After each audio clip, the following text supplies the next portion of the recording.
Hello guys, welcome to EPD education. Guys, MS set म्हणजेच Maharashtra set जो exam 26 March 2023 रोजी conduct झालेला आहे, त्या एक्झामचा जो क्वेश्चन पेपर आहे तो क्वेश्चन पेपर या ठिकाणी आपण पूर्णपणे ॲनालिसिस करत आहोत. प्रत्येक ऑप्शन प्रॉपरने विश्लेषण या ठिकाणी केला जात आहे. फ्रेंड, आज आपण 2023चा जो क्वेश्चन पेपर आहे त्याचं विश्लेषण पूर्णपणे एंड करणार आहोत. सो आजचं लेसन पाहण्यापूर्वी या चॅनलवर तुम्ही फर्स्ट टाइम असाल तर नेट, सेट आणि पेट या तीनही एक्झामच्या सर्वच ऑफिशियल अपडेटसाठी या चॅनलला तुम्ही सबस्क्राईब करू शकता किंवा या चॅनलची एक टेलिग्राम चॅनल आहे, त्याची लिंक डिस्क्रिप्शन बॉक्समध्ये दिलेली आहे, त्याला जॉईन करू शकता. तिथेही तुम्हाला नेट, सेट आणि पेट या तीनही एक्झामचे सर्वच ऑफिशियल अपडेट कळवले जातात. तर फ्रेंड, 2023चा क्वेश्चन पेपर ॲनालाइज करण्यापूर्वी 2019 साली जो MSCT एक्झाम कंडक्ट झाला त्याचा क्वेश्चन पेपर आपण पूर्णपणे ॲनालिसिस केलेला आहे. प्रत्येक क्वेश्चन, त्याचे ऑप्शन, कुठला ऑप्शन करेक्ट आहे, बाकीचे ऑप्शन का रॉंग आहे हे देखील या ठिकाणी सांगितलेलं आहे. त्यानंतर 2020 साली म्हणजे 27 डिसेंबर 2020चा जो क्वेश्चन पेपर आहे तो देखील आपण पूर्णपणे ॲनालिसिस केलेला आहे. त्यानंतर 26 सप्टेंबर 2021 साली जो पेपर कंडक्ट केला तो देखील क्वेश्चन पेपर आपण पूर्णपणे ॲनालिसिस केलेला आहे. त्यानंतर 2022 साली कुठलाही पेपर कंडक्ट झालेला नाही आहे. डायरेक्टली 2023 साली जो पेपर कंडक्ट झाला तो पेपर आपण ॲनालिसिस करत आहोत. फ्रेंड, याआधी जे 3 क्वेश्चन पेपर डिटेलमध्ये आपण ॲनालिसिस केलेले आहेत ते तुम्ही सर्व पाहिले नसतील तर सर्वांच्या लिंक मी डिस्क्रिप्शन बॉक्समध्ये दिलेले आहेत. डिस्क्रिप्शन बॉक्सला चेकआउट करून तुम्ही सर्व व्हिडिओ पाहू शकता. इन फ्युचर जर तुम्हाला MSCT एक्झाम द्यायचा असेल तर हे सर्व व्हिडिओ पाहणं अतिशय महत्त्वाचं आहे, कारण प्रिव्हियस इयरचे क्वेश्चन पेपर सोडवणं हे अतिशय महत्त्वाचं असतं. ठीक आहे, आज आपण 26 मार्च 2023चा क्वेश्चन पेपर आहे तो ॲनालिसिस करणार आहोत. त्याचा पार्ट सेकंड आहे. सो फ्रेंड, पार्ट फर्स्टमध्ये टोटल 1 ते 20 प्रश्न आपण डिस्कशन केलेले आहेत. आज आपण 20 ते 50 क्वेश्चन डिस्कशन करणार आहोत. ज्या विद्यार्थ्यांनी पार्ट फर्स्ट कव्हर केला नसेल त्यांनी आधी तो कव्हर करा, त्यानंतर आजचं लेसन कव्हर करा, कारण त्यामध्ये 20पर्यंत प्रश्न पाहिलेले आहेत. आज आपण डायरेक्टली 21 पासून पुढे प्रश्न पाहणार आहोत. पार्ट फर्स्टची लिंक देखील तुम्हाला याच व्हिडिओच्या डिस्क्रिप्शन बॉक्समध्ये प्रोव्हाइड केलेली आहे, तिथून तुम्ही पार्ट फर्स्ट कव्हर करू शकता. ठीक आहे, आज आपण डायरेक्टली जो प्रश्न 21 आहे तिथून सुरू करूया. तर हे पहा, 21 नंबरचा प्रश्न काय म्हणते ते समजून घ्या. यामध्ये पण 50 प्रश्न आहेत. 50 पैकी 20 प्रश्न पाहिलेत. 21 पासून पुढे 50 पर्यंत प्रश्न पाहणार आहोत. काय म्हणले ते पहा. The number of 8-bit computer word form by 0 to 1 will be exactly there first and 3 first and 5 0. म्हणजे थोडक्यात त्यांनी काय सांगितलंय, जे कॉम्प्युटरची बीट आहेत ते 8 आहेत. ठीक आहे, त्यामध्ये 1 हा 3 वेळा येतो आणि 0 हा 5 वेळा येतो. मराठीतनं पण वाचू शकता, सोपं जाईल पहा. 0 व 1 या अंकांनी 8 बीट किती संगणके तयार होतील की ज्या प्रत्येक शब्दामध्ये 1 3 वेळा व 0 5 वेळा येतात.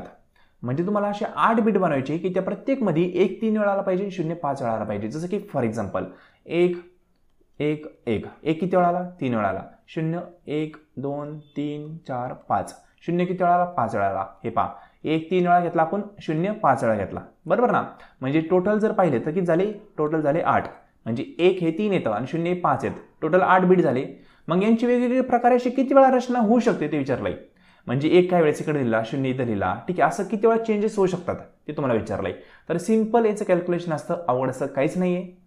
तरी पहा, त्यांनी काय म्हणले 8 बीट. मग आपण काय करू, 8 बीट लिहून काढू. मग 8 बीट कशी लिहायची? 8 पासून सुरू करायचं, कारण 8 बीट म्हणलेलं आहे. ठीक आहे, तर या ठिकाणी आपण लिहून काढूया. 8 गुणिले 7 गुणिले 6 गुणिले 5 गुणिले 4 गुणिले 3 गुणिले 1. 8 बीट म्हणलं म्हणून 8 पासून लिहून काढले वरती. सिम्पल. याला डिवायडेड बाय. खाली काय म्हणलं त्यांनी 3 1 म्हणलं ना तर 3 पासून सुरू करायचं. 3 गुणिले 2 गुणिले 1. आणि इथं काय म्हणले 5 हे 0 आहेत. सिंपल. मग पुन्हा 5 पासून सुरू करायचं, कारण 5 म्हणलं, इथं 5 म्हणलं, इथं 3 म्हणलं म्हणून 3 पासून सुरू केलं. इथं 5 म्हणलं म्हणून 5 पासून सुरू. मग इथं 5 गुणिले 4 गुणिले 3 गुणिले 1. सिंपल. जे आहे ते ॲज इट इज लिहून काढलंय. आता त्यांचा गुणाकार भागाकार करून घ्यायचा. पहिल्यांदा ज्या सिमिलर संख्या आहेत आपण कट करू शकतो. तर हे पहा, पहिल्यांदा काय कट होईल, इथं 5, इथं 4, इथं 3, इथं 1 आहे. इथं पण 5, 4, 3, 1 म्हणजे सिमिलर संख्या आहे. हा 1 1 कट होईल, नंतर हे 3 3 कट होतील, हे 4 4 कट होतील, हे 5 5 कट होतील. बरोबर ना. त्यानंतर काय कट होईल का, काय कट होणार नाही. मग आपण डायरेक्टली भागाकार देऊ. इथं 2 1 2, 2 3 6. बरोबर. आता 3 1 3, 3 1 3. सिंपल. इथं 1 राहिला, संपले व्हॅल्यू. आता काय राहिलं फक्त 8 गुणिले 7. आता 8 7 किती, 56. म्हणजे आन्सर नंबर बी. कळालं कसं काढलं. या ठिकाणी लक्षात ठेवायचं किती बीट आहेत. 9 बीट असते तर इथं 9 पासून संख्या घेतल्या असत्या. 8 बीट म्हणले म्हणून 8 ते 1 घेतले. त्यानंतर 3 1 म्हणले म्हणून 3 2 1 घेतलं. जर 4 1 म्हणलं असतं तर 4 पासून घेतलं असतं. सिंपल इतकंच आहे, बाकी काहीच अवघड नाहीये. आय होप काय केलंय कसं केलं कळालं असेल. सोपंही जास्त काही अवघड नाहीये. आपण एकदम सोप्या पद्धतीनेच पाहण्याचा प्रयत्न केलेला आहे. ठीक आहे. नेक्स्ट क्वेश्चन काय म्हणते पहा, म्हणजे याचा ऑप्शन नंबर काय, बी हे करेक्ट आहे. 56 कसं आलं तर व्हिडिओ बॅक लागून पुन्हा पाहू शकता. आता या ठिकाणी काय म्हणले पहा 22 नंबर, पुढे दिल्याप्रमाणे वेगवेगळ्या समित्या व त्यांचे सदस्य आहेत. ठीक आहे. पुढे काय दिले त्यांनी, वेगवेगळ्या समिती दिल्यात. म्हणजे समिती X1 आहे, समिती X2 आहे, समिती X3 आहे, समिती X4 आहे, त्यानंतर समिती X6 आणि समिती X7. अशा टोटल किती समिती आहेत, 7 समिती आहे. पुढे काय म्हणले पहा, या समित्यांचे किती प्रकारे आपण प्रतिनिधी निवडू शकतो की जेणेकरून कोणत्याही 2 समित्यांचे प्रतिनिधी वेगवेगळे असतील. म्हणजे या समित्यांमध्ये हे प्रतिनिधी पहा, X1 मध्ये हे 4 प्रतिनिधी आहे, नंतर X2 मध्ये हे असे प्रतिनिधी आहेत, X3 मध्ये पण सिमिलरली असे प्रतिनिधी दिलेले आहेत सर्व समित्यांमध्ये. बरोबर ना. तर हे समित्यांचे प्रतिनिधी आपल्याला अशा पद्धतीने निवडायचे आहेत की 2 समित्या अशा प्रकारे फ्रेम करायच्या की त्यामध्ये सिमिलर जे सदस्य आहेत ते आले नाही पाहिजे. ठीक आहे. म्हणजे सिमिलर म्हणजे काय, इथं AB असेल तर या ठिकाणी दुसरी समिती जी असेल ना त्यामध्ये AB नको आहे आपल्याला, सिमिलर लोक नको आहेत. अशा समित्या किती होऊ शकतात ज्या पूर्णपणे भिन्न असतील हे विचारलंय. आता त्यासाठी जे एक्झाम्पल आहे ना ते एक्झाम्पलच आपण वर्किंग करूया जेणेकरून आपल्याला सोपं जाईल. आता X1 समिती पहा, X1 समितीमध्ये काय ABCD हे 4 सदस्य आहेत. आता हे 4 सदस्य आहेत ना, यापैकी वेगळे कुठले सदस्य दुसऱ्या समितीमध्ये आहे काय आपल्याला फाइंड आउट करायचं, जेणेकरून आपले वेगळे काय आहेत ना ते फाइंड आउट करता येतील. आता इथं ABCD पहा, हा A जो पहा तो A यामध्ये आहे का, नाहीये. म्हणजे या समित्या 2 वेगळ्या होऊ शकतात, पण आपण त्याला होल्ड करूया. हा A पहा, A यामध्ये आहे का, यस यामध्ये आहे. म्हणजे समिती सिमिलर होईल, येणार नाही. कारण सिमिलर नको आहे आपल्याला, वेगळे पाहिजे. इथं B पहा, इथं B म्हणून हे पण येणार नाही. नंतर इथं काय A पहा, हे पण येणार नाही. इथं A हे पण येणार नाही. इथं A हे पण येणार नाही. म्हणजे आपल्याला एवढं तर कळतंय की X1चे जे सदस्य आहेत ना ते कुठं ना कुठं रिपीट झालेले. इथं पण B पहा, हे पण येणार नाही. म्हणजे आपल्याला पूर्णपणे वेगळे पाहिजे. ह्या X1 मध्ये जे समितीमध्ये लोक आहेत ना ते दुसऱ्या कुठल्या समितीमध्ये नको आहेत. अशा आपल्याला 2 समित्या काढायच्यात. X1 समिती कुठेही मॅच होत नाही, कारण त्या समितीचे व्यक्ती कुठल्या ना कुठल्या समितीमध्ये डेफिनेटली आहेत. ठीक आहे. ABCD या 4 पैकी कुठल्या ना कुठल्या व्यक्ती बाकीच्या 7 समितीमध्ये आहेत, म्हणून A समिती कुठल्याही समितीशी संलग्नित होऊ शकत नाही. सिमिलरली B पहा किंवा D म्हणू आपण. ठीक आहे. किंवा X म्हणू, हे व्यक्ती कुठून कुठं रिपीट झालेले आहेत पहा. इथं पण B झाला, इथे X झाला. ठीक आहे. नंतर पुन्हा इथे X झालेला आहे, नंतर इथे X आहे, नंतर इथे पण A पहा, सॉरी A नाही B आहे. ठीक आहे. नंतर इथं पण B आहे. म्हणजे ह्या पण समितीचे 4 लोक आहेत ना हे कुठं ना कुठं रिपीट झालेले आहेत. असं जर तुम्ही बारकाईने वर्किंग केलं तर तुम्हाला एकही समिती अशी भेटणार नाही की त्यामध्ये व्यक्ती आहेत, सदस्य आहेत ते रिपीट झालेले नाहीत. कुठल्याच समितीमध्ये असं नाहीये. ठीक आहे. म्हणून जर तुम्ही बारकाईने प्रॉपर विचार केला तर याचं आन्सर हे ऑप्शन डी येईल. का डी येईल, कारण कुठेही समित्यांमधले लोक हे भिन्न नाहीत. सर्व समित्यांमध्ये तेच लोक आहेत. जसं X3 घेतला पहा, X3 मध्ये A आहे, इथे पण A आहे. त्यानंतर X3 मध्ये X आहे, इथे पण X आहे. नंतर इथे काय Y आहे, इथे पण Y पहा.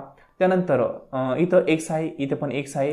त्यानंतर X इथला सोडला तर इथं A आहे पहा, इथं पण A आहे. नंतर इथं Y आहे, इथं पण Y पण A पण आहे. म्हणजे असं जर तुम्ही बारकाईने पाहिलं ना तर सर्व समित्यांचे सदस्य सिमिलर आहेत. एक ना एक सदस्य रिपीट झालेला आहे कुठल्या कुठल्या समितीमध्ये. म्हणजे भिन्न अशा समित्या कुठल्याच नाहीत. त्यांनी काय पूर्ण वेगळे लोक पाहिजे 2 समित्यामध्ये, अशा कुठल्या समित्या नाही आहेत. सिंपल. म्हणून ऑप्शन नंबर हा डील 0. कारण कुठल्याही 2 समित्या अशा नाहीत की त्यामध्ये लोक जे आहेत सदस्य आहेत ते पूर्णपणे भिन्न असतील. सिंपल. आता हा क्वेश्चन थोडासा किचकट आहे. किचकट म्हणण्यापेक्षा या ठिकाणी लॉजिक तुम्हाला प्रॉपर वेने इम्प्लिमेंट करता आला पाहिजे आणि एक्झामला हा टाइम कन्झ्युमिंग क्वेश्चन आहे, खूप टाइम वेस्ट होऊ शकतो, म्हणून असे क्वेश्चन सर्वात शेवटी सोडवा. ठीक आहे. यानंतर असा क्वेश्चन काही रिपीट झालेला नाही 2024ला, 2023लाच फक्त असा क्वेश्चन विचारला होता. रिपीट करल, क्वेश्चन नंबर 21 ते क्वेश्चन नंबर 30 या दरम्यान जे क्वेश्चन असतात ना ते टाइम कन्झ्युमिंग असतात. ठीक आहे. या आधीचे क्वेश्चन असतात ते थोडेसे कन्सेप्च्युअल असतात. म्हणजे तुम्हाला क्वेश्चन पेपरचे रचना कशी असते ते पण सांगतो. 1 ते 20 क्वेश्चन हे कन्सेप्च्युअल क्वेश्चन असतात, कन्सेप्टवर डिपेंड असतात.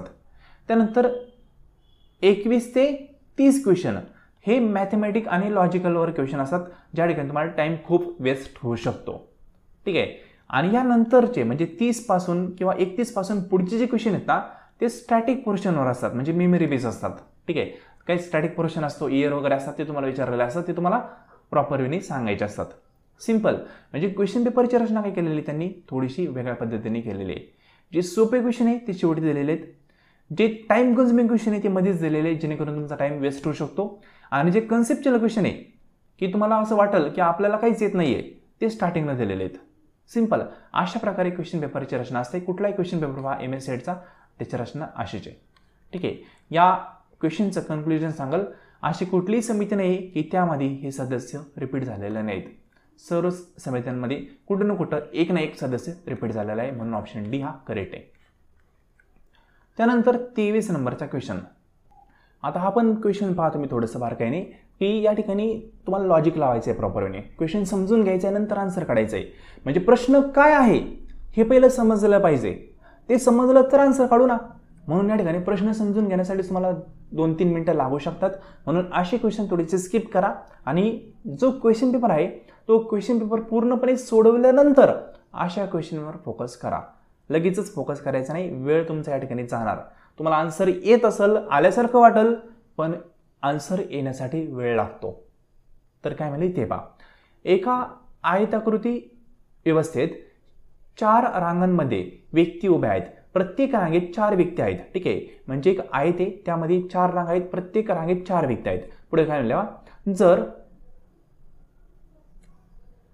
I या रांगेतील J क्रमांकाच्या व्यक्तीचा व J या रांगेतील I क्रमांकाच्या व्यक्तीच्या जागेवर उभे राहण्यास सांगितले, म्हणजेच प्रत्येकी 4 व्यक्ती असणार, इथं पण 4 व्यक्ती, इथं पण 4 व्यक्ती. त्यांनी म्हणले ना प्रत्येक रांगेत 4 व्यक्ती असणार आहे, म्हणजे I मध्ये पण 4 व्यक्ती आणि J मध्ये पण 4 व्यक्ती.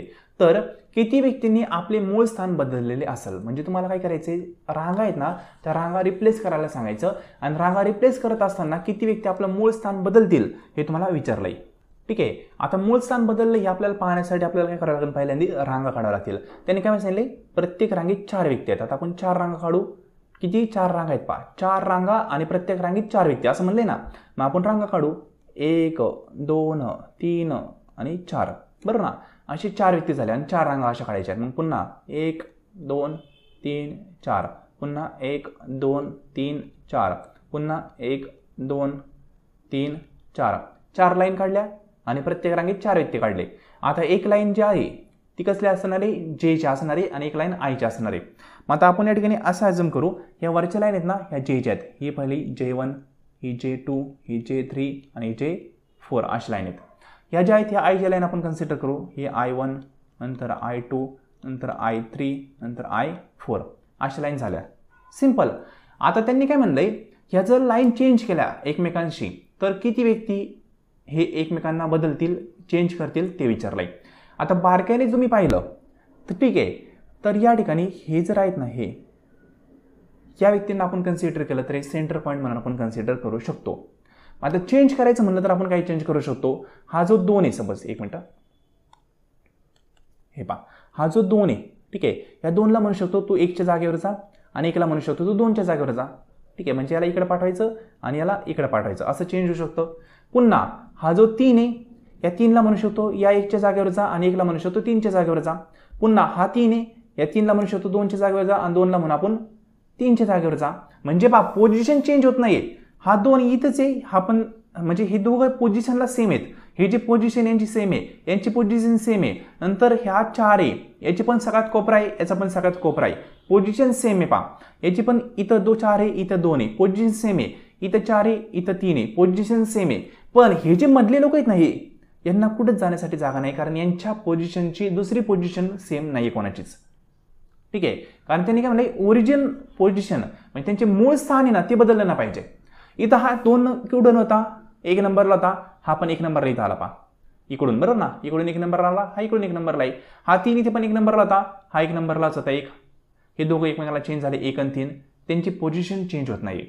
मग पोझिशन चेंज न होता हे जे व्यक्ती आहेत ना हे आपलं स्थान बदलू शकतात. मग जर यांचं कॅल्क्युलेशन केलं किती होतील, 1 2 3 4 5 6, बरोबर ना, नंतर 7 8 9 10 11 12, म्हणजे 12 लोक त्यांचं स्थान बदलू शकतात, बाकी बदलू शकत नाही कोणी. म्हणून ऑप्शन काय सी हा करेक्ट आहे 12. आय होप क्वेश्चन काय ते कळालं असेल. त्यांनी 4 लाईन सांगितल्या, त्या 4 लाईन आपण आखल्या, प्रत्येक रांगेत 4 व्यक्ती 4 त्या आपल्या आखले. ठीक आहे, जे आणि आय लाईन होत्या त्या आपण नावं दिले. त्यानंतर त्यांनी सांगितलं की ओरिजिनल पोझिशन चेंज झाली नाही पाहिजे. मग ओरिजिनल पोझिशन चेंज न होता हे लोक एकमेकांना रिप्लेस करू शकतात, म्हणजे 12 लोक होऊ शकतात. म्हणून ऑप्शन सी हा करेक्ट आहे. नसेल कळालं व्हिडिओ बॅकला घ्या, पुन्हा समजून जाईल. आता नेक्स्ट क्वेश्चन काय म्हणते ते पहा. एका पाण्याच्या टाकी पहिल्या नळाने 6 तासात भरते, तर दुसऱ्या नळाने ती भरण्यास 12 तास लागतात. जर दोन्ही नळ एकाच वेळेस चालू केलेस ती रिकामी टाकी भरण्यास किती वेळ लागेल. ठीक आहे, थोडं तुम्ही इंग्लिशमधनं वाचा, सोपं वाटू शकतं, मी मराठीत वाचा नाही, जेणेकरून सर्व स्टुडंटना कळेल.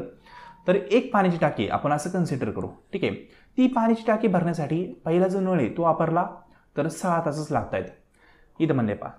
आणि दुसरा जो नळ आहे म्हणजे पहिला नळ बंद करायचा आणि दुसरा नळ जर वापरला तर ती टाकी 12 तासात भरते. आता कॉमन सेन्स आहे, पहिला नळ 6 तासात टाकीला भरवतोय म्हणजे तो मोठा असेल, दुसरा नळ 12 तासात त्या टाकीला भरवतोय म्हणजे तो छोटा असेल. सिंपल. मग आता त्यांनी काय म्हणलं की दोन्ही पण नळ जर आपण ॲट अ वन टाइम सुरू केले तर टाकी किती वेळात भरल. सिंपल आहे पहा. हा क्वेश्चन कशा टाईपचा आहे माहिती का. ए हा व्यक्ती एक काम 12 तासात करतो, तेच काम बी हा व्यक्ती 6 तासात करतो, तर पर्टिक्युलर तेच काम दोन्ही व्यक्तींनी मिळून केलं तर किती तासात कंप्लीट होईल. असे प्रश्न असतात पहा. तोच प्रश्न आहे हा, पण या ठिकाणी त्यांनी पाण्याची टाकी म्हणलंय आणि नळ म्हणलंय. ठीक आहे, लहान नळ आणि मोठा नळ. लहान नळ म्हणजे काय चिल्ड्रन, मोठा नळ म्हणजे काय मॅन. मग चिल्ड्रन मॅनचे तुम्ही एक्झाम्पल सोडवलेले आहेत बरोबर ना आपल्या कोर्समध्ये, त्याच पद्धतीने सोडवायचं आहे. या ठिकाणी आपल्याला एलसीएम काढायला लागतो, एलसीएमने आपल्याला आन्सर डेफिनेटली एकदम इझी वेने काढता येतं. आता हे पहा, पहिल्यांदा किती आहे 6, पहिला नळ 6 तासात भरवतो, दुसरा नळ 12 तासात भरवतो. ठीक आहे, या दोघांचं एलसीएम काढला तर काय येईल, एलसीएम येईल 12 बरोबर ना, लोएस्ट कॉमन मल्टिपल. मग या ठिकाणी 12 एलसीएम आला, मग आता 12ला आपल्याला डिवाइड करायचं. मग आता 12 इथे 6 आहे बरोबर ना, मग 12ला जर 6 म्हणजे 12 भागिले 6 घेतले तर किती येईल 2 येईल. सिंपल ना, हे 6 आहे ना, तर या 6 या 12ला भागलं किती आले 2 आले, म्हणजे 6 2 12 असं येतं ना. पुन्हा आता हे 6चं काम झालं, हा 12 घ्यायचा, मग 12ला 12 डिवाइड केलं किती येईल 12 1 12 म्हणजे 1 येईल. आता 2 इथे आणि इथं 1 आहे, दोघांची टोटल केली तर किती येईल 3 येईल, कारण त्यांनी काय म्हणले दोन्ही नळ एकत्र चालू केलेस तर बरोबर ना. तर दोन्ही नळ आपण एकत्र चालू केले म्हणजे इथं काय हे 2 येत आहेत, हे 1 येत आहेत, या दोघांना एकत्र केलं तर होईल 3. टोटल टाकी किती 12चे, मग 12 भागिले 3 केलं तर किती येईल 4 येईल. मग ऑप्शन नंबर कुठला सी करेक्ट आहे 4. सिंपल साधं सांगतो बरं का. अशा प्रकारचे क्वेश्चन आले तर त्याचा एलसीएम काढायचा. पहिल्यांदा आपण 6 घेतले, नंतर 12 घेतले, त्याचा एलसीएम किती आला. ठीक आहे, एवढेच फिगर तुम्हाला दिलेले आहेत ना एक्झाम्पलमध्ये, हे घेतले, या दोघांचा एलसीएम किती आला 12. मग यांचं पुन्हा डिवायडेशन करून घेतलं, 6 2 12 म्हणून 2 आणि 12 1 12 1. टाकी एकत्र करायची कारण 2 नळ एकत्र सांगितलेत, मग दोघांना एकत्र केलं 3 होतात. मग जी टोटल कॅपॅसिटी ती 12ची असं आपण कन्सिडर करायचं कारण एलसीएम आलता. मग 12 भागिले 3 केलं तिथं 4. ठीक आहे, 4 3 12 म्हणून ऑप्शन सी हा करेक्ट आहे. एकदम सोपा क्वेश्चन होता. एलसीएमनी असे क्वेश्चन इझिली सुटतात आणि कन्सेप्च्युअल क्वेश्चन येते, जास्त काय अवघड नाही. कन्सेप्ट आहे ती वापरली क्वेश्चन सुटतो, लॉजिक वगैरे काही नाही आहे. ठीक आहे, लक्षात घ्या. आता 25 नंबरचा क्वेश्चन आहे ना, हा क्वेश्चन बाद झालेला आहे, म्हणजे आन्सर कीमध्ये याचा आन्सर नाही आलं. हा क्वेश्चन सेड बव्हरनी म्हणू शकतो कॅन्सल केलेला क्वेश्चन आहे. ठीक आहे, म्हणून सोडून द्या. त्यानंतर 26 नंबरचा क्वेश्चन, यामध्ये काय म्हणले ते समजून घ्या. पळण्याच्या शर्यतीत राणी शोभ्याच्या मागे आहे, म्हणजे थोडक्यात तुम्हाला सिक्वेन्स लावायचा, डायरेक्ट आपण सिक्वेन्स लावायला लागू जेणेकरून आपला टाइम वेस्ट होणार नाही. ठीक आहे, त्यांनी काय म्हणलंय पळण्याची शर्यती राणी शोभाच्या मागे आहे की जी आदितीच्या पुढे आहे. ठीक आहे, त्यांनी काय म्हणलं राणी ही शोभाच्या मागे आहे आणि जी म्हणजेच राणी कोण आदितीच्या पुढे असणार आहे असं म्हणले. पहा वाक्य प्रॉपर समजून घ्या. तर आपण इथं लिहून काढूया थोडंसं. इथं सपोज राणी आपण लिहून काढली. ठीक आहे, आता राणी लिहिली. त्यांनी काय म्हणलं पळण्याच्या शर्यतीत राणी शोभाच्या मागे आहे. शोभाच्या मागे राणी आहे. मग या ठिकाणी आपण शोभा लिहून काढू. ठीक आहे, इथे राणी लिहिली. आता ही शोभा आहे, इथे राणी, म्हणजे शोभा इथे पुढे पा, राणी इथे मागे, असं आपण कन्सिडर करू. पुढे काय पा की जी आदितीच्या पुढे आहे, म्हणजेच आदितीच्या पुढे कोण म्हणले त्यांनी शोभा, इथे आदिती असणार आहे. नीट वाक्य समजून घ्या. पळण्याच्या शर्यतीत राणी शोभाच्या मागे आहे की जी आदितीच्या पुढे आहे, म्हणजे कोणाबद्दल आहे वाक्य की जी हे आदितीच्या पुढे आहे, असं वाक्य कोणाबद्दल आहे शोभाबद्दल आहे. ठीक आहे, म्हणजे शोभा ही आदितीच्या पुढे आहे, म्हणजे अल्टिमेट जर आपण पाहिलं तर राणी ही आदितीच्या पण मागे असणार आहे. आता पुढे म्हणले पा रोहन आदितीच्या मागे आहे. आता रोहन पण आदितीच्या मागे, इथे आदिती, रोहन कुठे असणार आहे आदितीच्या मागे, म्हणजे इथं रोहन असणार आहे. सिंपल. आता पुढे काय म्हणले पा तर शर्यतीमध्ये पुढून मागे कोणता क्रम बरोबर असेल. आता आपण क्रम लावला. पहिल्यांदा शोभा येईल, नंतर आदिती येईल, नंतर रोहन येईल, नंतर राणी येईल. शोभा आदिती रोहन राणी. कुठे ऑप्शन नंबर सी हा करेक्ट येईल. शोभा आदिती नंतर रोहन राणी. ऑप्शन नंबर बी हा करेक्ट येईल. पहा पहिल्यांदा शोभा आली ना, ही शोभा, नंतर आदिती हे आदिती, नंतर रोहन, नंतर रोहन, नंतर राणी, नंतर राणी, म्हणजे ऑप्शन बी हा करेक्ट 26 नंबरच्या क्वेश्चनचा. एकदम सोपा क्वेश्चन आहे, अवघड नाही आहे. जसं मी आता सोडवलं असे बाण दाखवायचे पहा. ठीक आहे, असं डायरेक्ट लिहून काढायचं आणि बाण दाखवायचे. या पद्धतीने हा क्वेश्चन इझिली सुटून जातो. अवघडाचं काहीच नाही यामध्ये.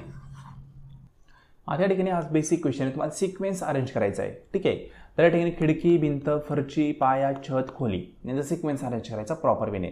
आता घर बांधताना सर्वात पहिल्यांदा आपण काय करतो, घर बांधायचं आहे. अहो घर बांधताना सर्वात पहिल्यांदा आपण पाया खोदणार ना. कुठलंही घर बांधताना तुम्ही पाहिलं असेल पहिले जमीन खोदत बसतात, म्हणजे पहिल्यांदा आपण पाया खोदणार आहे. ठीक आहे, हा कुठे येईल आपला 1 नंबरला येईल.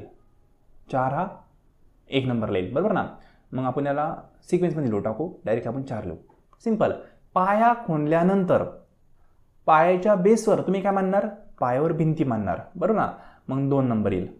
भिंत बांधतानाच आपण काय करतो, त्यामध्ये खिडक्यांसाठी जागा सोडतो. भिंत बांधत असतात पहा, अशी फॉर एक्झाम्पल भिंत बांधताय तुम्ही, ठीक आहे, इथपर्यंत भिंत आली, मग इथे खिडकीसाठी तुम्ही थोडीशी जागा मोकळी सोडणार, भिंत पुन्हा कंटिन्यू करणार अशी, बरोबर ना. मग भिंत बांधताना आपण खिडक्यांसाठी जागा सोडतो, बरोबर. म्हणजे भिंत नंतर पाया नंतर भिंत नंतर खिडकी. आता खिडकी झाल्यानंतर आपण काय करणार आहे, छत टाकणार आहे. म्हणजे भिंत झाल्या, खिडक्या सोडल्या, ठीक आहे, छत टाकणार. नंतर हे 5 नंबर येईल. छत झाल्यानंतर आपण काय करणार, सर्व छत वगैरे झालं, फरची टाकतात, माहिती असेल तुम्हाला घरात सिक्वेन्स. नंतर फरची टाकणार, फरची वगैरे टाकलं, छत झालं, भिंत झाले, खिडकी सोडली, म्हणजेच काय झालं, खोली तयार झाली. खोली सर्वात शेवटी येईल. सिंपल. ऑप्शन नंबर सी हा करेक्ट येईल. 4 2 1 5 3 4 2 1 5 3 6. ठीक आहे, हा करेक्ट आपला सिक्वेन्स आहे. Option number C. एकदम सोपा क्वेश्चन, लहान मुलाला येईल असा क्वेश्चन आहे, जास्त काही टाइम वेस्ट करत नाही. त्यानंतर 28 नंबरचा क्वेश्चन काय म्हणते ते समजून घ्या. तर काय म्हणले पहा 28, घोडा हा एक तृणभक्षी प्राणी आहे. हे विधान डॅश आहे. म्हणजे घोडा हा म्हणू शकतो आपण शाकाहारी प्राणी. हे विधान कसं आहे, अहो प्रत्यक्ष आहे ना. घोडा हा मांस कधी खाताना दिसलाच नाहीये, आपल्याला तो गवत खाताना दिसतो, म्हणून शाकाहारी. तो प्रत्यक्ष, परसेप्शन आपण म्हणतो त्याला, प्रत्यक्ष. ठीक आहे, डायरेक्टली नॉलेज भेटलंय. जे नॉलेज आपल्याला डायरेक्टली भेटतं त्यासाठी जास्त काही लॉजिक वगैरे लावा लागत नाही, त्याला आपण प्रत्यक्ष म्हणतो. ज्या ठिकाणी आपल्याला लॉजिक वगैरे यूज करावं लागतं ते अनुमान असतं. म्हणजे एका ठिकाणी धूर निघतोय म्हणजे तुम्ही काय नॉलेज लावणार आहे, तिथं जाळ असू शकतो, त्याला इन्फरन्स वगैरे म्हणतो, बरं ना. अनुमान म्हणतो, अनुमान लावणं एखाद्या गोष्टीचं.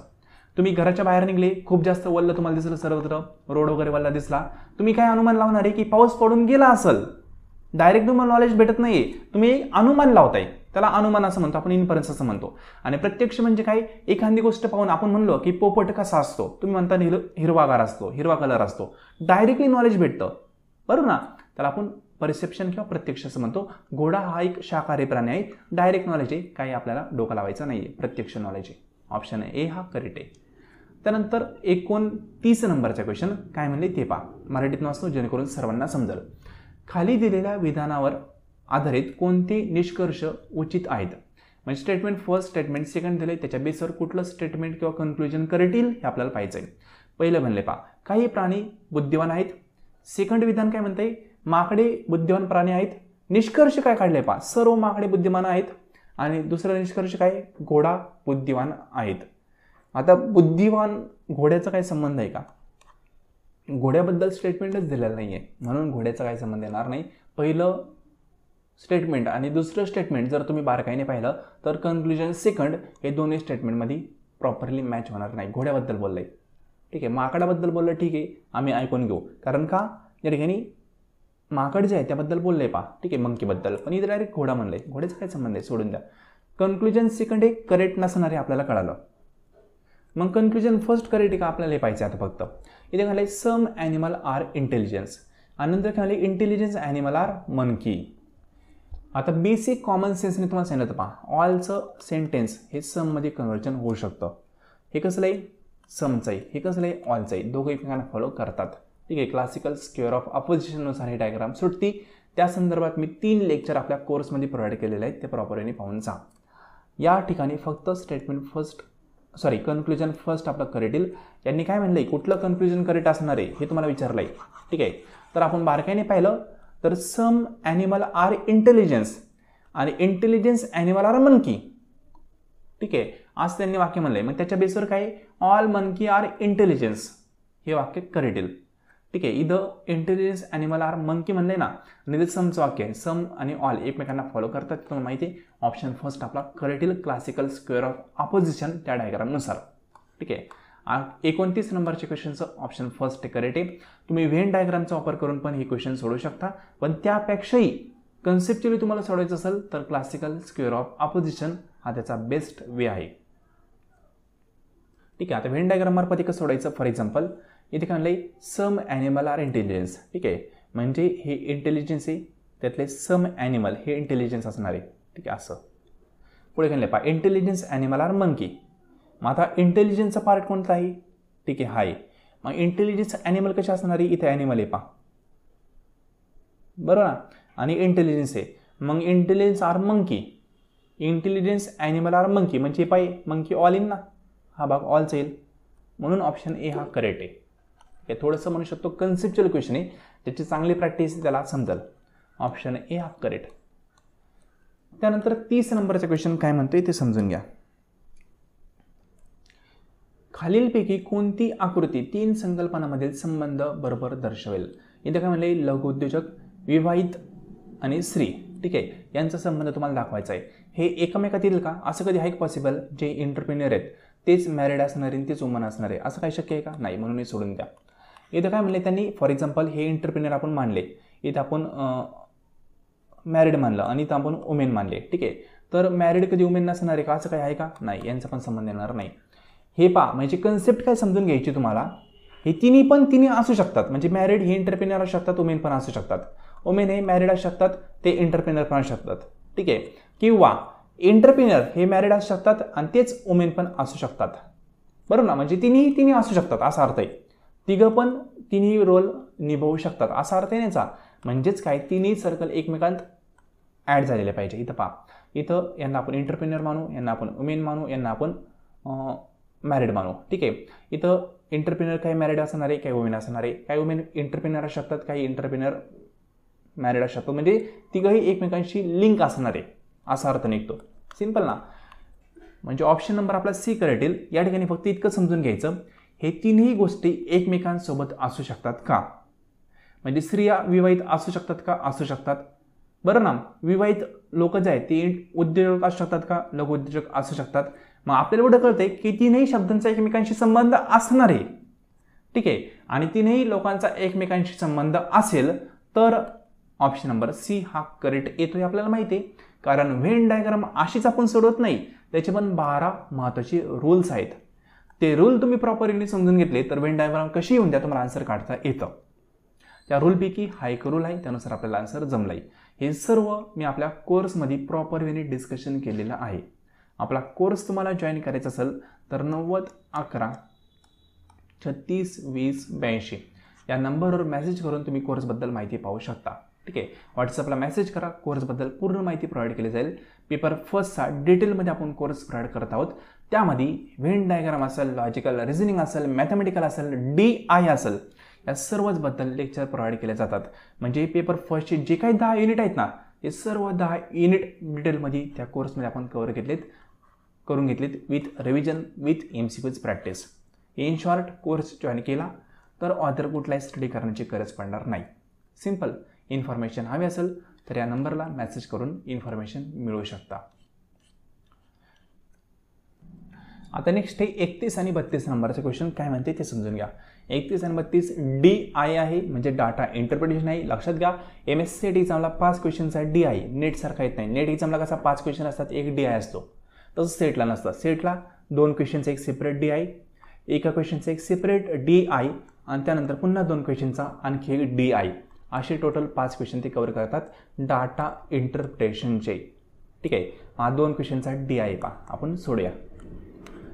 इथं काय दिलं आहे ते महत्त्वाचं नाही, डायरेक्टली आपण DI मध्ये काय म्हणले ते पाहूया. इथं टाईप ऑफ इंडस्ट्री दिल्यात. ठीक आहे. ॲग्रोबेस, नंतर फूड इंडस्ट्री, ठीक आहे, शेतीवर आधारित, नंतर जंगलावर आधारित, अशा वेगवेगळ्या इंडस्ट्री दिल्यात आणि त्यांची जिल्हे दिले. जिल्ह्यांची नाव आहे ABCD, अशी जिल्ह्यांची नावं आहेत. ठीक आहे. आणि त्या जिल्ह्यांमध्ये एकूण इंडस्ट्री ज्या आहेत,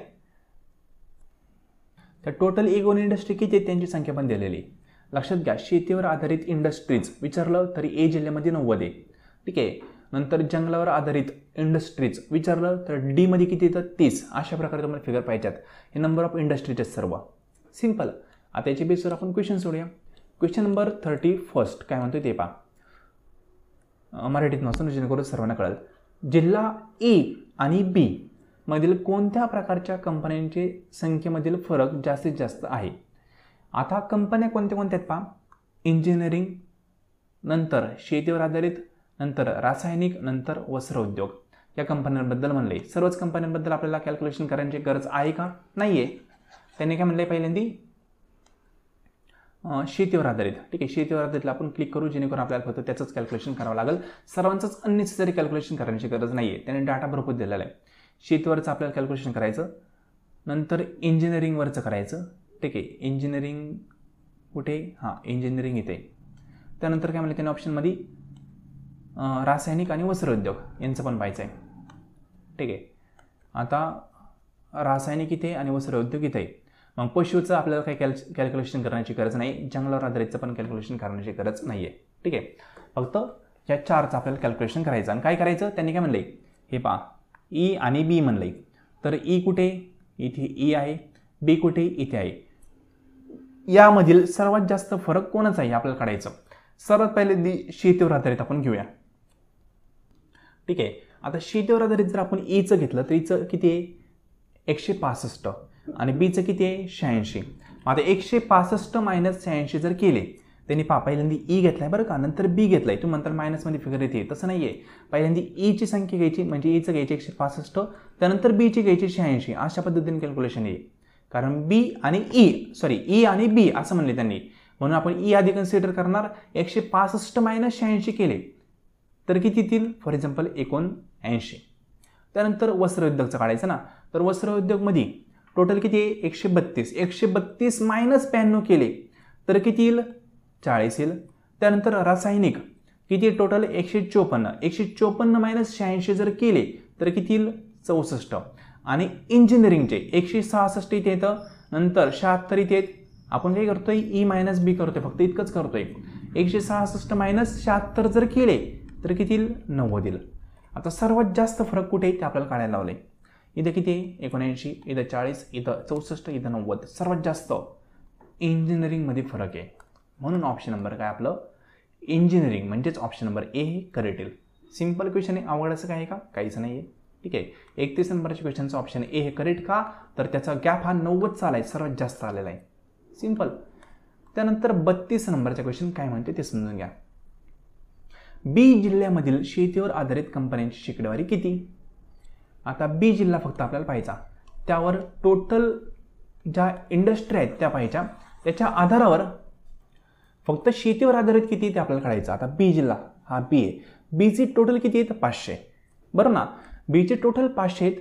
त्यांनी काय म्हणलं शेतीवर आधारित किती आहे ते तुम्हाला पर्सेंटेजमध्ये सांगायचं आहे. आता 500 मध्ये 86 म्हणजे किती % हे तुम्हाला विचारलंय थोडक्यात. रिपीट करतो. त्यांनी काय म्हणलं, बी जिल्हा, हे पहा एक्झाम्पल परत दाखवतो. बी जिल्ह्यामधील शेतीवर आधारित कंपन्यांची शेकडेवारी किती म्हणजे पर्सेंटेज किती ते काढायचं. आता सिंपल आहे पहा, जर आपण बी जिल्ह्याचे टोटल पाहिले तर बी जिल्ह्याचे टोटल 500 आहे, त्यावर शेतीवर आधारित 86 आहेत. म्हणजेच काय, 500 मध्ये 86 म्हणजे किती % हे तुम्हाला काढायचं. कसं काढणार, सोप्या पद्धतीने काढणार. इथे घेणार 500, ठीक आहे, 500 पैकी 86, बरोबर ना. जसं की 500 टोटल आहेत, 500 पैकी 86 मार्क शेतीने मिळवलेत. गुणिले काय करणार, पर्सेंट काढायचे म्हणून 100. 00 गेला, 00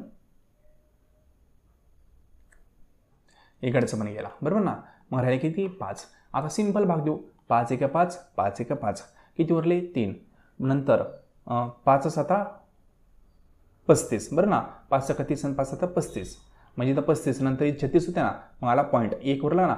मग 5 2 10 इथं आले, सॉरी 5 2 10 म्हणजे इथं आले 2, ठीक आहे. म्हणजे 17 पॉईंट काहीतरी समथिंग येते, 17.2 आपला आन्सर येत आहे.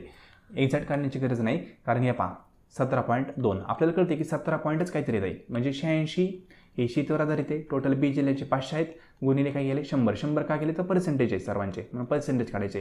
00 गेला, 00 गेला, 5 जर 86ला भागिले केले तर येतात 17.2. सिंपल, म्हणजे 5ने जरी तुम्ही भागाकार केला तर आन्सर येऊन जातं. आय होप क्वेश्चन काय ते कळालं असेल. ऑप्शन नंबर बी हे करेक्ट आहे 32 नंबरच्या क्वेश्चनचं. त्यानंतर 33 नंबरचा क्वेश्चन. तर काय म्हणले ते पहा. आता आपण लॉजिकच्या बेसवर क्वेश्चन आहे, टाइम कन्झ्युमिंग क्वेश्चन आहे, कारण एकाच क्वेश्चन आहे आणि थोडक्यात DI म्हणून याला कन्सिडर करू शकता. एका ठराविक राज्यात 60% नोकरदार विवाहित आहेत, 52% नोकरदार पदवीधर आहेत, 32% नोकरदार अविवाहित आहेत, तसेच ते पदवीधर नाहीत. म्हणजे ते शिक्षणही त्यांचं झालेलं नाही आहे आणि त्यांचं लग्नही झालेलं नाही. कोणाचं, 32% लोकांचं. म्हणले पापडे, तर विवाहित पदवीधर नोकरदारांची शेकडेवारी काढा. आता हा क्वेश्चन प्रॉपरली समजून घ्यायचा आणि त्याचा आन्सर काढायचा. यासाठी तुम्हाला 5 मिनिटं कदाचित लागू शकतात, म्हणून असे क्वेश्चन स्किप करायचे. एक्झामच्या शेवटी टाइम भेटला तर सोडवायचं, ठीक आहे. आता या क्वेश्चनचं काढण्यासाठी सोपी साधं लॉजिक वापरायचं. त्यांनी काय सांगितलं, टोटल नोकरदारांची जी पर्सेंटेज ते दिलेले आहेत. आता या ठिकाणी टोटल पर्सेंटेज किती असतात, 100 असतात, बरं ना. 100 टोटल पर्सेंटेज असतात. इथे नाही पहा, 52% नोकरदार पदवीधर आहेत. मग 100 मधून जर 52% मी मायनस केले, 100 मधून 52% मायनस केले तर किती राहतात, 48%. हे 48% लोक कसे असणार आहे, जे की नोकरदार असतील कदाचित, पण ते ग्रॅज्युएट नसणारे. कारण इथे काय म्हणले त्यांनी, 52% नोकरदार पदवीधर आहेत. मग 100% जर आपण समज पर्सेंटेज कन्सिडर केले, त्यातले 52% नोकरदारी पदवीधर आहेत असं म्हणलंय. मग 52% जर 100 मायनस केले तर उरलेले 48 हे कसे असणार आहेत, ते पदवीधर नसणार आहेत, बरोबर ना. 52% पदवीधर आहेत 100 पैकी, तर 48 पदवीधर नाहीत ना, असं कन्सिडर करणार, बरोबर. पुढे काय पहा, 32% हे नोकरदार अविवाहित आहेत, तसेच ते पदवीधर पण नाहीये. मग आता 48% जे आपण काढले होते त्याच्यातून -32% केले तर उरतील किती, 16%. हे 16% कसे आहेत, जे की लग्न झालेले पण नाहीत, ठीक आहे, आणि पदवीधर पण नाहीत, असे 16%. आता त्यांनी म्हणलंय त्यानुसार 60% नोकरदार विवाहित आहेत असं म्हणले पहा. मग आता 60% नोकरदार जे विवाहित आहेत त्यातून 16% जे म्हणू शकतो ग्रॅज्युएटेड नाहीये, पदवीधर नाहीये, काहीच नाहीये, ठीक आहे. तर असे जर 16% आपण मायनस केले तर किती राहतील, 44%. हे 44% कसे असणार आहे, नोकरदार असणार आहे, ठीक आहे, पदवीधर नोकरदार असणारे 44% आपले क्लिअर कट निघलेले आहेत. म्हणजे ऑप्शन नंबर डी हा करेक्ट आहे. थोडंसं तुम्हाला म्हणू शकतो लॉजिकल बेस्ड क्वेश्चन आहे. या ठिकाणी लॉजिक पण लावावं लागणार, क्वेश्चन सोडवताना मॅथ पण वापरावं लागणार आहे. असे क्वेश्चन एक्झामिनेशनमध्ये तुम्हाला थोडे अवघड वाटू शकतात, म्हणून मी रिकमेंड करेल असा क्वेश्चन तुम्हाला एक्झामला येईलच याची गॅरंटी नाही आहे, वेगळा काहीतरी येईल. असा थोडाफार क्वेश्चन दिसला ना त्याला स्किप करायचं, पुढचे क्वेश्चन सोडवायचे. अशा प्रकारचा क्वेश्चन सर्वात शेवटी सोडवायचा, ठीक आहे. याचा ऑप्शन नंबर डी हे करेक्ट आहे, 44. मी काय केलं, पहिल्यांदा 100% घेतले, 100 मधून 52% मायनस केले जे की पदवीधरांचे आहेत. मग उरले 48, हे 48% म्हणजे पदवीधर नाही आहेत. आता हे पदवीधर नाही मधून मी काय केलं, जे पदवीधर नाही आणि नोकरदार नाही असे पण मायनस केले 32%. मग उरले किती, 16%. हे 16% नोकरदार विवाहित लोकांमधून मायनस केले, ठीक आहे. 60मधून 16% मायनस केलं, उरले किती 48. मग 48 कसे आले, हे जे विवाहित आहेत आणि पदवीधर नोकरदार आहेत 48 लोक फक्त, ठीक आहे. 48% म्हणतो, सॉरी 16 मायनस 60 केले तर किती उरले 44. मग हे 44 काय असणार आहे, विवाहित पदवीधर नोकरदार असणार आहे, ठीक आहे. 44%, म्हणून ऑप्शन डी हा करेक्ट आहे. आय होप क्वेश्चन कळाला असेल, नसेल कळा तर स्किप करा, इतकं काय टेन्शन घ्यायची गरज नाही आहे, कारण असाच प्रकारचा क्वेश्चन एक्झामला रिपीट होईल याचे चान्सेस कमी आहेत. सो डोंट वरी, ठीक आहे. आता नेक्स्ट क्वेश्चन काय म्हणतोय ते पाहूया. तर या ठिकाणी काय म्हणलंय ते पहा. 34 आणि 35 नंबरचा क्वेश्चन या खालच्या आकृतीवर डिपेंड आहे, याला पाय चार्ट असं म्हणतात, ठीक आहे. जो पाय चार्ट आहे त्यावर हा जो क्वेश्चन आहे 34 आणि 35 नंबरचा तो आहे. तर या ठिकाणी पाय चार्टमध्ये जी इन्फॉर्मेशन दिली ती कशा संदर्भात आहे ते समजून घ्या. एका कुटुंबाचा मासिक खर्च जो आहे ना, तो खर्च त्यांनी वेगवेगळ्या अँगलनी दाखवला आहे.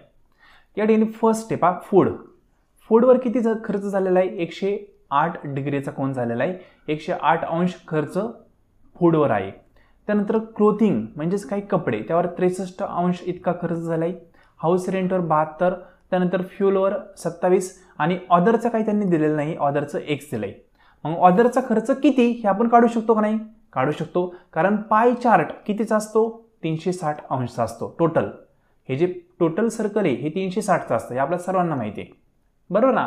मग आता 360चं टोटल असतं तर आपल्याला कळेल की या बाकींची टोटल केली म्हणजेच काय, या अन्न, ठीक आहे, नंतर कपडे असतील, घर भाडं असेल, इंधन असेल, यांची टोटल केली आणि 360मधून ती मायनस केली तर अन्यवर खर्च किती हे आपण काढू शकतो. Simple.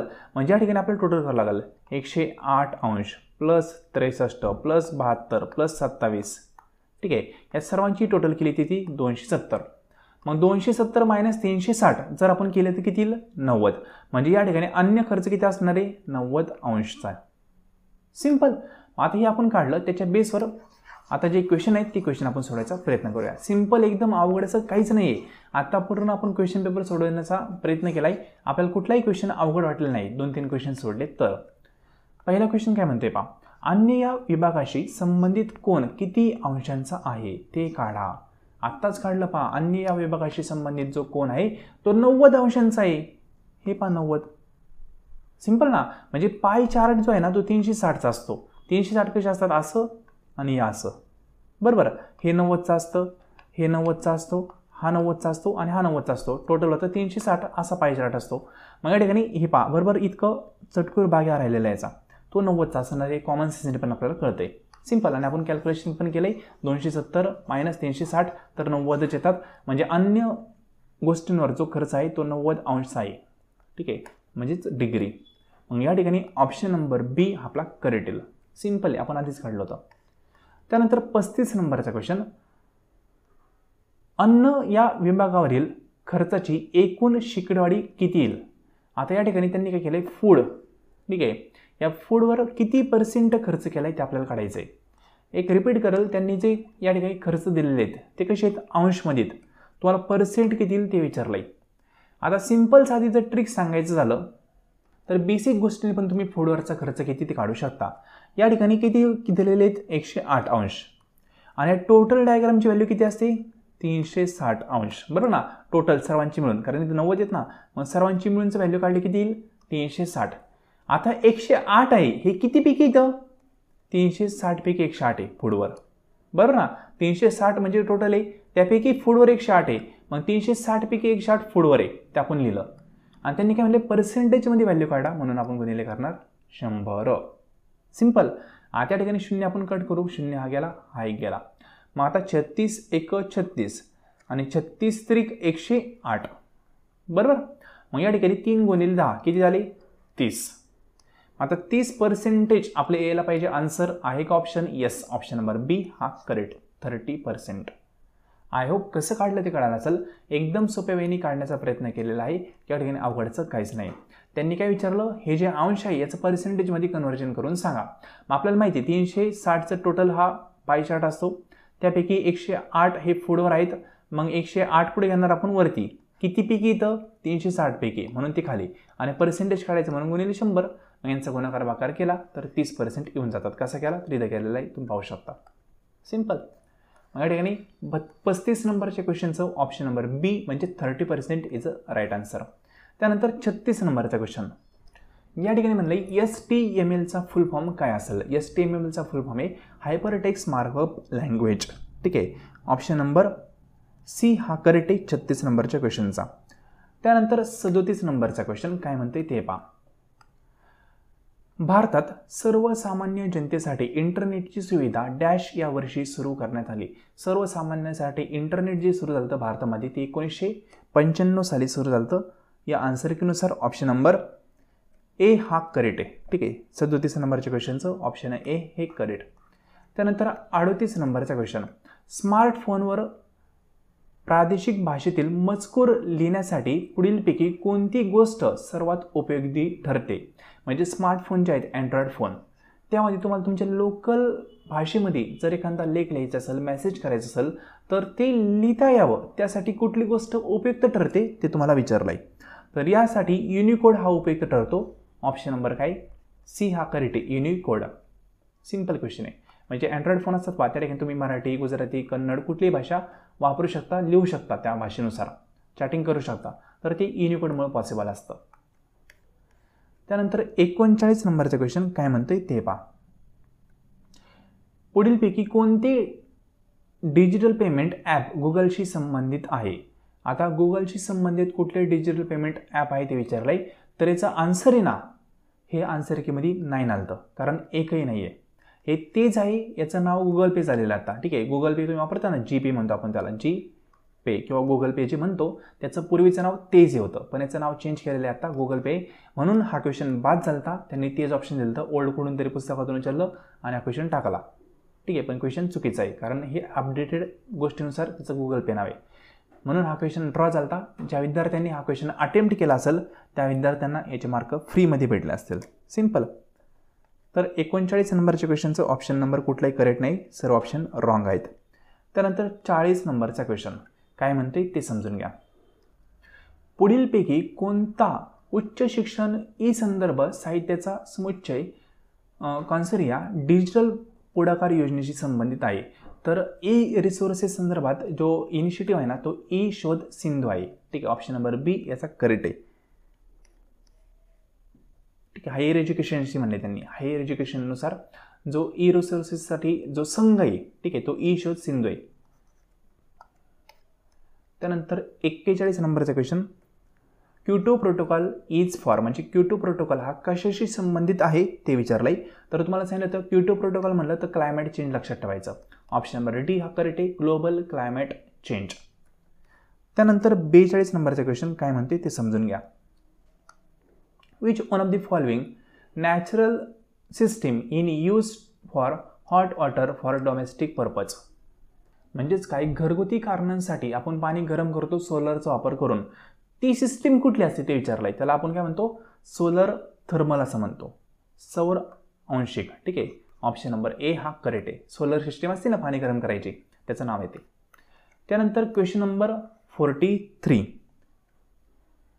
Access growth of aquatic plants in our water bodies is due to म्हणजे पाण्यामध्ये ज्या जलीय वनस्पती असतात त्या खूप वाढतात त्याचं कारण काय. तर पाण्यामध्ये जर नायट्रेट अँड फॉस्फेट वाढलं तर जे म्हणतो पाण्याचे जे शेवाळ वगैरे असतात किंवा त्याचे जे वनस्पती असतात त्या वाढतात. ठीक आहे, या गोष्टीमुळं म्हणजे ऑप्शन नंबर सी या ठिकाणी करेक्ट आहे. पीपल डेव्हलपमेंट अँड इन्व्हायरमेंटवरचा हा क्वेश्चन आहे. ठीक आहे, ऑप्शन नंबर सी करेक्ट. त्यानंतर question number 44 which one of the following air pollutant is responsible for acid rain म्हणजे ॲसिड रेन होण्यासाठी खालीलपैकी कुठला घटक म्हणू शकतो रिस्पॉन्सिबल असतो. तर सल्फर डायऑक्साईड किंवा ऑक्साईड ऑफ नायट्रोजन यांचं वॉटरसोबत रिएक्शन झालं तर ॲसिड रेन होऊन जाते. म्हणजेच काय सल्फर डायऑक्साईड. ठीक आहे, याच्यामुळे ॲसिड रेन होऊ शकते किंवा ऑक्साईड ऑफ नायट्रोजन असतं त्यांनी पण ॲसिड रेन होऊ शकते. आत्ताच्या या क्वेश्चननुसार ऑप्शन नंबर ए हा करेक्ट आहे. 44 ऑप्शन ए. त्यानंतर 45 नंबर काय म्हणले ते समजून घ्या. मराठीत वाचून सर्वांना समजेल. महापालिकेचा ओला घन कचरा डॅशचा वापर करून माती सुपीक करता येऊ शकते. म्हणजे माती सुपीक करण्यासाठी जो कचरा आहे तो कचरा फिल्टर केला त्याला एक सिस्टीमनी आपण वेगळ्या पद्धतीने काहीतरी केलं तर त्याचं खत तयार होतं. हे कसं होऊ शकतं? कंपोस्टिंग मार्फत होतं. कंपोस्टिंगमध्ये काय करतात, जो कचरा आहे तो गाडतात थोडासा, ठीक आहे, त्याचं खत तयार करतात, त्याने माती सुपीक करता येते. मग त्याला ऑप्शन नंबर ए हा करेक्ट येईल. महापालिकेचा जो ओला कचरा असतो त्याला कंपोस्टिंग करतात, ठीक आहे, म्हणजे ऑप्शन ए हा करेक्ट. त्यानंतर 46 नंबरचा क्वेश्चन. मोगल काळामध्ये उच्च शिक्षण संस्था डॅश या नावाने ओळखल्या जात. इंग्लिशला पण पाच जा बरं का, तो मराठी सप्लिमेंटरी म्हणून पाहू शकता. बरेच विद्यार्थ्यांचे रेकमेंडेशन असतं की सर मराठीतनं पण वाचत जा, म्हणून मी मराठीतनं वाचतोय. पण लक्षात ठेवा, एक्झामला जर इंग्लिशमधनं क्वेश्चन वेगळा असेल, मराठीतनं वेगळा असेल आणि तुम्ही मराठीतनं प्रश्न वाचून उत्तर दिले तर त्या ठिकाणी इंग्लिशमधनं प्रश्न वेगळा असल्यामुळे त्याचं उत्तर जर वेगळं असेल तर मराठीतनं कुठलं उत्तर करेक्ट आहे हे पाहिलं जात नाही. म्हणजे थोडक्यात सांगायचं झालं तर आन्सर की जी येणार आहे ती इंग्लिशमधनं प्रश्न आहेत त्यानुसार येते, मराठीतलं ते पाहत नाही. मराठीतलं फक्त सप्लिमेंटरी म्हणून पहा. एखादा क्वेश्चन नाही कळाला तर मराठीतनं पहा, ठीक आहे. आता मोगल काळात ज्या उच्च शिक्षण संस्था होत्या त्यांना मदरसा या नावाने ओळखायचे. ऑप्शन नंबर काय? बी हा करेक्ट आहे. मोगल पिरियडमध्ये जे हायर एज्युकेशन लर्निंग सेंटर होते त्याला मदरसा म्हणून म्हणायचे, ठीक आहे, ऑप्शन नंबर बी. त्यानंतर 47 नंबरचा question. RUSA scheme is launch mainly to provide, म्हणजे रुसा ही स्कीम आहे ती प्रामुख्याने कुठल्या गोष्टीसाठी लॉन्च केलेली आहे? तर ते काय करतात, स्टेट लेवल हायर एज्युकेशन आहे त्यांना फंड प्रोव्हाइड करण्याचं काम करतात. Funding to state level higher education, ठीक आहे. राज्यातील उच्च शिक्षण संस्था आहेत त्यांना अर्थसहाय्य करतात त्या. रुसा राष्ट्रीय उच्चतर शिक्षा अभियान असं त्याला म्हणतात, ठीक आहे. त्यानंतर 48 नंबरचा क्वेश्चन. विविध जीवांची त्यांच्या पर्यावरणाशी असणाऱ्या संबंधाचा अभ्यास करणाऱ्या शास्त्रास काय म्हणतात? इकोलॉजी म्हणतात, ठीक आहे. ज्या ठिकाणी आपण इकोलॉजीचा अभ्यास करतो म्हणजे वेगवेगळे जीव आहेत त्यांचा पर्यावरणावर काय इम्पॅक्ट होतो किंवा त्यांचा पर्यावरणामध्ये कशा प्रकारे सर्वायवल होतं याचा अभ्यास इकोलॉजीमध्ये केला जातो. ऑप्शन नंबर सी करेक्ट आहे. त्यानंतर 49 नंबरचा क्वेश्चन म्हणजे second last question. UGC has introduced induction course for teacher in higher education 2, म्हणजे UGC मार्फत हायर एज्युकेशन साठी जे टीचर येणार आहेत त्यांच्यासाठी कुठला कोर्स सुरू केलेला आहे त्याला म्हणतो आपण, म्हणजे इंडक्शन कोर्स का सुरू केलेला आहे? तर फॉर एक्झाम्पल आहे पहा, तुम्हाला एखाद्या हायर एज्युकेशनल इन्स्टिट्यूटमध्ये शिकवायचं असेल तर त्याआधी तुम्ही प्रिपेअर होऊन गेले पाहिजे ना. तुम्हाला शिकवायचं आहे मग तुम्हाला प्रॉपर शिकवता आला पाहिजे, ठीक आहे. इंडक्शन कोर्स काय तर तुम्ही टीचिंगसाठी प्रिपेअर झाले पाहिजे त्यासाठी. मग थोडक्यात UGCने सांगितलं की इंडक्शन प्रोग्राम कंडक्ट करायचा जे पण टीचर हायर एज्युकेशनमध्ये येणार आहेत त्यांसाठी. मग ते का सांगितले त्यांनी? कारण टीचर हे प्रिपेअर होऊन विद्यार्थ्यांना शिकवण्यासाठी गेले पाहिजे, ठीक आहे. म्हणजे इंडक्शन जो प्रोग्राम आहे तो ॲक्च्युली टीचरला टीचिंगसाठी प्रिपेअर होण्यासाठी मदत करतो. ऑप्शन नंबर बी करेक्ट आहे. आणि शेवटचा प्रश्न स्वयंवर आहे. Swayam is program platform is develop for, म्हणजे स्वयं हा उपक्रम आहे किंवा तो प्लॅटफॉर्म आहे हा कशासाठी डेव्हलप केला आहे ते विचारलं आहे. ऑप्शन फर्स्ट आहे टेक्निकल सब्जेक्ट शिकवण्यासाठी, येस शिकवले जातात. ह्युमॅनिटी सब्जेक्ट शिकवले जातात. मॅनेजमेंट सब्जेक्ट हे पण शिकवले जातात. स्वयंवर खूप सारे कोर्स आहेत, हे सर्व आहे. टेक्निकल आहेत, ह्युमॅनिटी आहे, मॅनेजमेंट आहे, ठीक आहे. हे सर्वच कोर्स आहेत. म्हणजे अल्टिमेट ऑल सब्जेक्ट स्वयंवर शिकवले जातात. ऑप्शन नंबर काय? डी हा करेक्ट आहे.